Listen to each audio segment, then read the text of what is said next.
its statement is remove the fractional coefficient from the equation x square 4 plus 3 upon 10 x square plus 13 upon 25 x plus 77 upon 1000 equal to 0. Now, how we remove fraction coefficients in the given equations? तो इसके लिए हमें क्या करना होगा, जो equation है इसमें अगर कोई टर्म मिस है तो उसको भी कोट करना है। यहाँ पे x की 3 की टर्म नहीं है, यहाँ पे x की 3 की टर्म नहीं है तो वहां कोट करना है 0 x की 3।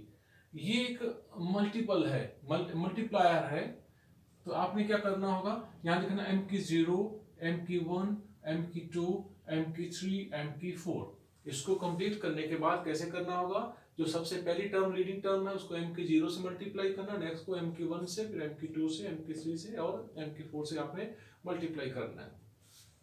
अब जो डिनोमिनेटर में टर्म है, ये टर्म तो नहीं है, इसको आप छोड़ देना, बस हमें ये चाहिए था m की 0 के बाद यहाँ m स्क्वायर आना चाहिए था उसमें, इसलिए ये कोट किया है। जो डिवीजन पे है ये जो वैल्यू है, इसको आपने प्राइम फैक्टर में डिवाइड करना है। 10 को क्या 2 इंटू 5, 25 को फिर क्या लिख सकते हैं 5 इंटू 1, 5 की 2। अगर यहाँ पे 2 नहीं है, एक बार 2 आ गया तो 2 हर टर्म में आपने मेंशन करना है, चाहे वो ना हो तो 2 की 0 लिखना है।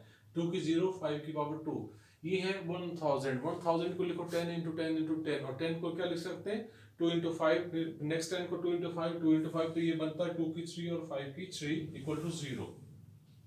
इसका मीनिंग क्या है, डिनोमिनेटर में जो जितने भी वैल्यू न्यूमेरिकल वैल्यू है उसके आपने क्या करना है, उसको उसके फैक्टर बनाने हैं और उसको प्राइम फैक्टर में जाके छोड़ना है। उसके बाद अब दो बेस हमारे पास, एक बेस 2 है, एक बेस 5 है। बेस 2 कौन सी टर्म है, 2 की 1, 2 की 0, 2 की 3। अब इसको भी ध्यान रखना है, ये m की जो पावर है, तो हम इसको एक्सपोनेंट, ये जो 2 की पावर है इनको हम बोलते हैं एक्सपोनेंट। तो यहाँ पे 2 के एक्सपोनेंट कौन से हैं, 103, 103, 1 यहाँ पे है ना, ये 1 है, और यहाँ पे m की पावर कितनी 2, तो डिवाइड करते हैं 1 अपॉन 2। यहाँ पे 2 की पावर 0 है, यहाँ पे 3 है तो 0.3, यहाँ 2 की पावर क्या है 3 है, और यहाँ पे 4 है तो 3.4। ऐसे आपने डिवाइड करना है। अब हमने एक लीस्ट इंटीजर, एक इंटीजर चुनना है जो क्या हो, इनके बराबर हो या इनसे बड़ा हो, लेकिन वो लीस्ट होना चाहिए। तो जैसे ये हाफ है, ये 0 है, ये 3/4 है, ये सारे के सारे नंबर 1 से छोटे हैं, तो यहाँ पे जो लीस्ट इंटीजर वो 1 आएगा। डिजिट 2 भी इनसे बड़ा है, 3 भी बड़ा है, लेकिन हमें लिस्ट लेना है, तो लिस्ट क्या आएगा, यहाँ पे 1 आएगा। तो तब हम ये कोट करेंगे 2 की power 1 is factor of the multiplier n। इसी तरह नेक्स्ट समान है, एक बेस और हमारे पास 5 है, 5 की 1, 5 की 2, 5 की 3। इसके एक्सपोनेंट्स कौन से हैं, 1 2 3, 1 2 3। तो 5 की 1 यहाँ पे है, ये m है, तो 1 अपॉन 2, यहाँ पे 2 है 2.3, यहाँ पे 3 है 3.4 है। तो ये भी तीनों जो वैल्यूज हैं, तीनों जो फ्रैक्शन वैल्यू आ रहे हैं, ये सारी की सारी 1 से कम है। तो least integer not less than any of above these is 1। तो यहाँ पे भी क्या होगा, 5 की पावर 1 इज आल्सो फैक्टर। तो अब दोनों को आपने जितने भी फैक्टर जो बेस आते हैं ना, जो जो फैक्टर बनते हैं वो मल्टीप्लाई कर देना। एक 2 की 1 है, एक 5 की 1 है, 2 इंटू 5 10। तो अब आपने 10 से आपने मल्टीप्लाई करना है। कैसे करना है, इसमें 10 की पावर 0, फिर 10 की पावर क्या आएगा 1, फिर यहाँ पे 10 की पावर 2, फिर 10 की पावर 3, 10 की पावर 4। देखिए 10 की 0, x की 4, क्योंकि यहाँ पे उसके बाद ये 0 वाली टर्म मैंने मेंशन कर दी, 0 x की 3, तो 10 की 1, फिर 10 की 2 इंटू 3/10 x स्क्वायर, फिर 10 की 3, 30 और 25 x, और लास्ट में 10 की 4। इसको सिंप्लीफाई करोगे, फ्रैक्शन यहाँ पे खत्म हो जाएंगे, और जो वैल्यू बनेगी वो आपका आंसर होगा। इसका मतलब क्या है, ये मेथड्स है फ्रैक्शन को रिमूव करने का। अब इसके ऊपर मैं एक क्वेश्चन करवाता हूँ बुक का। एक्सरसाइज 8.1 का क्वेश्चन नंबर 3 का सेकंड पार्ट है। इसकी स्टेटमेंट है x की 4 माइनस 5/6, x की 3 प्लस 5/12, x की minus 7/120x minus 13/900 equal to 0। इसमें भी हमने जो फ्रैक्शन टर्म है ये रिमूव करनी है, जो फ्रैक्शन का ऑप्शन है 6, 12, 120, इसको हमें रिमूव करना है। तो सबसे पहले क्या करना है, ये कंप्लीट इक्वेशन x की 4 है, x की 3, x स्क्वायर है, x कांस्टेंट है, पहले ये चेक कर लेना आप। तो पहले m की 0 से फर्स्ट को लीडिंग टर्म को, फिर m की 1 से, फिर m की 2 से, m की 3 से, m की 4 से मल्टीप्लाई आप कर देना। ये m क्या है, m की वैल्यू हमें निकालनी है। तो सब आपने 6 के टुकड़े बनाने हैं, 2 इंटू 3, 2 की 1 इंटू 3 की 1। फिर 12 के बनाने हैं, 12 क्या आता है 4 इंटू 3, और 4 को क्या लिखेंगे 2 इंटू 2 इंटू 3 इंटू 1। फिर 120 के टुकड़े बनाएंगे तो 2 इंटू 3 इंटू 25, 25 क्या होता है 5 की 2, क्योंकि अब 2 फैक्टर है, 3 फैक्टर है, 5 भी फैक्टर है, तो यहाँ पे 5 की 0 आपने मेंशन करना है हर डिनोमिनेटर में। 900 को आप क्या लिखोगे 2 इंटू 450, इसको 2 इंटू 2 इंटू 225, इसको 2 into 2 3 into 75, 2 into 2 into 3 into 3 into 25, this is 2 की पावर 2, 3 की पावर 2 और 5 की पावर 2। इस तरह आपने फैक्टर बनाने हैं। ये सारे, ये जो वैल्यू 2 3 5 है, ये क्या सारे प्राइम नंबर हैं, तो फैक्टर क्या हो प्राइम फैक्टर के फॉर्म में होने चाहिए।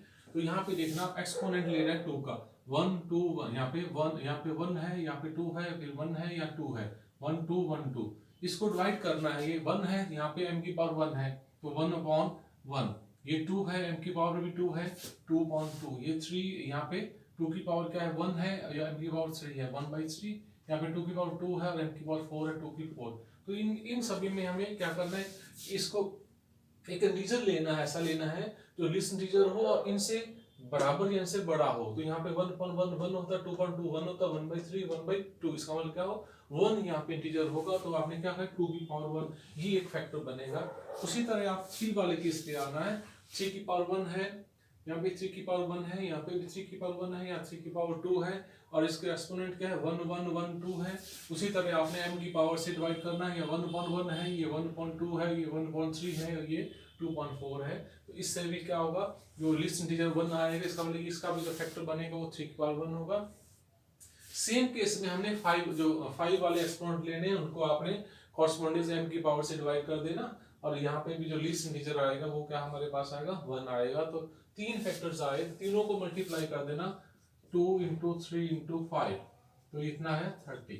तो अब आपने क्या करना होगा, m की वैल्यू 30 आ गई, 30 की 0, यहाँ पे 30 की 1, 30 की 2, 30 की 3 और 30 की 4, इसका मतलब क्या होगा, जो गिवन इक्वेशन है उसको आपने 30 से मल्टीप्लाई करता है। अब मैं एक क्वेश्चन और लेता हूँ इसी से रिलेटेड। अब नेक्स्ट आते हैं क्वेश्चन नंबर 34 पार्ट में। We have given equation x के 4 प्लस x के 3 अपॉन ab प्लस x के upon a square b plus x upon a की 4 b square plus 1 upon a की 3 b की 3। तो ये ऑलरेडी फैक्टर दे रखे हैं। पहले आप क्या करना है, इसको चेक कीजिए कोई टर्म मिस तो नहीं है, x की 4 भी है, x की 3 भी, x स्क्वायर x कांस्टेंट है, तो ये कंप्लीट इक्वेशन है। तो पहले को m की 0 से, दूसरी को m की 1, तीसरी टर्म को m स्क्वायर, चौथे को m की 3 और लास्ट को आप m की 4 से आपने मल्टीप्लाई करते जाना है। पहले को क्या किससे मल्टीप्लाई आपने करना है, फर्स्ट इक्वेशन को आप m की 0, m की 1, m की 2, m की 3 और m की 4 से आपने ये मल्टीप्लाई करना है। अब यहाँ पे देखिए, ये एक्सपोनेंट हमें a के लेने हैं, तो क्या a की 1, a की 2, a की 4, a की 3 है, तो 1 2 4 3 है, और m की पावर क्या है, यहाँ पे 1 है तो ये 1/1 है, ये 2/2 है, ये 4/3 है, ये 3/4 है, ये वैल्यू आप लिख देना उसमें। अब देखिए ये 1 है, ये 1 है, ये 3/4, ये तो सारे 1 या 1 से कम है, ये 4/3 1 से बड़ी वैल्यू होगी, तो हमें लीस्ट इंटीजर लेना है। ये तो फ्रैक्शन आ गया 1 से बड़ा, तो 1 से बड़ा अगर कोई फ्रैक्शन आता है तो फिर आपको 2 पे जाना पड़ेगा, इंटीजर किसमें 2 पे जाना पड़ेगा, तो फैक्टर क्या बनेगा a की पावर 2। रिपीट कर रहा हूं, यहाँ पे ये है 1, ये वैल्यू कैसी है 1, फिर 1 4/3 और ये 3/4। हमें लीस्ट इंटीजर लेना है, या तो इनके बराबर या इनसे बड़ा हो। तो 1 लेते हैं तो 1 फिर ये से छोटा बन जाएगा 4/3 से, इसका मतलब 1 के बाद नेक्स्ट जो इंटीजर वो 2 आता है, 1 के बाद नेक्स्ट इंटीजर क्या आता है 2 आता है, और 2 क्या है इससे भी बड़ा, इससे भी बड़ा, इससे भी बड़ा, इससे बड़ा, बराबर हो सकता है इंटीजर जो हम लेंगे, लेकिन छोटा नहीं होना चाहिए इसमें है। इसका मतलब फैक्टर a की पावर 2 है। ऐसे b वाले केस में एक्सपोनेंट 1 है, 1 है, 2 है, 3 है, 1 1 2 3, ये m की पावर 1 2 3 है, 4 से डिवाइड करना, ये 1 है, ये हाफ है, ये 2/3 3/4 है, सारी वैल्यू या तो 1 है या 1 से छोटी है, इसका मतलब यहाँ पे इंटीजर क्या आएगा 1 आएगा। तो जो फैक्टर क्या बनेगा यहाँ पे a स्क्वायर इंटू b, तो आपने a स्क्वायर इंटू b से यहाँ पे a स्क्वायर b की पावर 1, a स्क्वायर b की पावर 2, a स्क्वायर b की power 3 and a square b की पावर 4 लिख के सिंपलीफाई कर देना, फ्रैक्शन टर्म सारी कैंसिल हो जाए। अब मैं नेक्स्ट एक्सरसाइज के ऊपर आता हूँ। नेक्स्ट एक्सरसाइज के ऊपर जो क्वेश्चंस होंगे उसमें इस तरह क्वेश्चन है। सेकंड जो एक्सरसाइज है उसमें 2-3 टाइप के क्वेश्चन होंगे। एक टाइप का क्वेश्चन है, हमें क्या करना है, diminish the roots of given equation by 5 by 4 by 3 by 2, ऐसा कुछ गिवन होगा।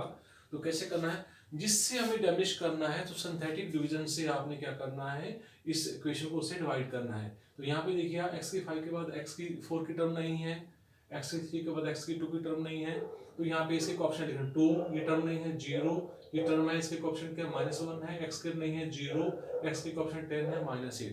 आप पहले इसको 5 से डिवाइड करना, कैसे डिवाइड करते हैं स्टैंडर्ड डिवीजन से, 5 × 2 10, 10 + 0 10, 10 5 का 50, 50 - 1 49 को 5 से करोगे, यहाँ 245 + 0 245, 245 को 5 से 1225 इनको ऐड कर देना, 1235, 1235 को 5 से करोगे 6175, इनको ऐड करना 6167। फिर दोबारा 5 से आपने फिर इसको डिवाइड करना है, तो ये 2 है, 2 को 5 से 10, 20, 25 का 100, 149 को 5 से 745, इनको ऐड करना 990, 990 को 5 से मल्टीप्लाई करोगे 4950, ऐड कर देना 6185। इसी तरह आप बार बार डिवाइड करते जाना, तो इस तरह के आपको एक ट्रायंगल सी बन जाएगी। तो यहाँ से फिर आप शुरू करना, इसकी डिग्री क्या है 5 है, तो 5 से शुरू करना, 2y की 5 + 50 y की 4 + 499 y square + 2485 y square + 6185 y + 6167 = 0, ये इक्वेशन लिख लेना। तो इस ये क्या होगी दिस इज ट्रांसफॉर्म इक्वेशन। किसकी इक्वेशन है whose roots are diminished by 5, ये वो इक्वेशन है, इस इक्वेशन के रूट किससे हमने डिमिनिश किए हैं 5 से डिमिनिश किए हैं, वो नई इक्वेशन क्या आती आ रही है इस y में आती है, और x और y में रिलेशंस आपने लिखनी, कैसे रिलेशन है, y क्या है x - 5 मीन जो पहली इक्वेशन है उसको 5 से हमें उसके रूट डिमिनिश किए हैं, और तब हमारे पास y में इक्वेशन आई है y = x - 5। अब एक इसमें वैरायटी और है, अगर किसी इक्वेशन में कोई टर्म अगर हमें सेकंड टर्म रिमूव करनी है तो उसका लॉजिक क्या है, उसका क्या मेथड है, उसके ऊपर चलते हैं। सेकंड एक्सरसाइज का एग्जांपल नंबर 2 है। एग्जांपल नंबर 2 में स्टेटमेंट है we have given equation x is 4 + 4x is 3 + 2x - 4x - 2 = 0, remove the second term। Second term को हमें एलिमिनेट करना है, ये जो ऑप्शन 4 है यहाँ पे हमें 0 लाना है। कैसे एलिमिनेट करते हैं, कैसे डिमिनिश करते हैं, एक हमें डिवाइडर चाहिए, डिवाइड करने वाला एक नंबर चाहिए, उसका नाम है h। कैसे ढूंढना है इसमें, minus coefficient of second leading term, जो सबसे बड़ी टर्म के बाद नेक्स्ट टर्म आती है, कितनी वैल्यू है माइनस इसका -4 upon coefficient of leading term, x4 का कोफिशिएंट क्या है 1, जो सबसे बड़ी टर्म का कोफिशिएंट, और डिग्री भी चेक करनी है, इस इक्वेशन की डिग्री कितनी है 4। तो कैसे रिपीट कर रहा हूं, h = जो सेकंड लार्जेस्ट टर्म है उसका जो कोफिशिएंट है उसका माइनस, जो लार्जेस्ट टर्म है उसका कोफिशिएंट कितना 1, और इस इक्वेशन की डिग्री देखनी कितनी, डिग्री इसकी 4 है, तो ये इक्वल टू क्या आता है -1। अब -1 से इस इक्वेशन को डिवाइड करना है by use of synthetic division. तो कैसे डिवाइड करेंगे, यहाँ पे -1 है, 1 4 2 -4 एक ऑप्शन लेना, इसमें 1 को -1 से -1 ये 3 आएगा, 3 को -1 से -3, -1 को इससे +1, ये -3 को इससे करें +3, ये 1 आएगा, फिर -1 से डिवाइड करेंगे, ये 1 आ गया, 1 को -1 से -1, ये 2 आता है, 2 को -1 से -2, ये -3 को 3 से ये 0 आया। फिर दोबारा -1 से करेंगे, ये 1 को -1 से -1, 2 -1 1, और 1 को -1 से -1, ये -4 आता है, फिर -1 से फिर दोबारा करना है आपने, तो ये आता है 1, उसके बाद ये -1 है, और 1 का 1 आ गया, 1 को -1 से -1, ये 0, फिर ये 1 को यहाँ -1 से फिर करेंगे 1 आएगा, तो ये जो टर्म, ये सेकंड टर्म है, ये 0 आ गई। तो इसको कैसे लिखेंगे, डिग्री वही रहेगी जो पहले की डिग्री है, ये 4 है, y की 4 + 0y की 3 -4y² + 0y + 1 = 0, क्योंकि ये तो 0 टर्म तो लिखी नहीं जाएगी, तो यहाँ क्या आएगा y की 4 -4y² + 1 = 0। तो यहाँ पे सेकंड डिग्री टर्म नहीं है, इसका मीनिंग क्या होगा, इस इक्वेशन से हमें सेकंड टर्म को एलिमिनेट कर दिया है। अब रिलेशन क्या है, जो नया वेरिएबल y आया है, जो y में इक्वेशन, इसका नाम होगा this is transform equation. Equation, इस इक्वेशन को हमें ट्रांसफर कर दिया है, इसको हमें इसका ट्रांसफॉर्मेशन कर दिया है। ये ट्रांसफॉर्म्ड इक्वेशन कैसी आई, y की 4 -4y² + 1 = 0, ये y वेरिएबल में है, ओरिजिनल इक्वेशन x में है, इन दोनों में रिलेशन कैसे लिखनी है, y = x - h, तो h कितना है -1, तो h की वैल्यू -1, माइनस और माइनस का +1 बन जाएगा, तो y = x + 1 इसमें रिलेशन है। तो ये है अगर सेकंड टर्म हमें रिमूव करनी है। अगर थर्ड टर्म रिमूव करनी है उसका भी मेथड इसमें है, लेकिन आमतौर पे सेकंड टर्म को रिमूव करना, ये नेक्स्ट चैप्टर में कुछ क्वेश्चंस होंगे जिसमें हमें सेकंड टर्म को रिमूव करना पड़ेगा, तो उसका ये लॉजिक है, वहाँ पे ये मेथड यूज होगा। Thank you student.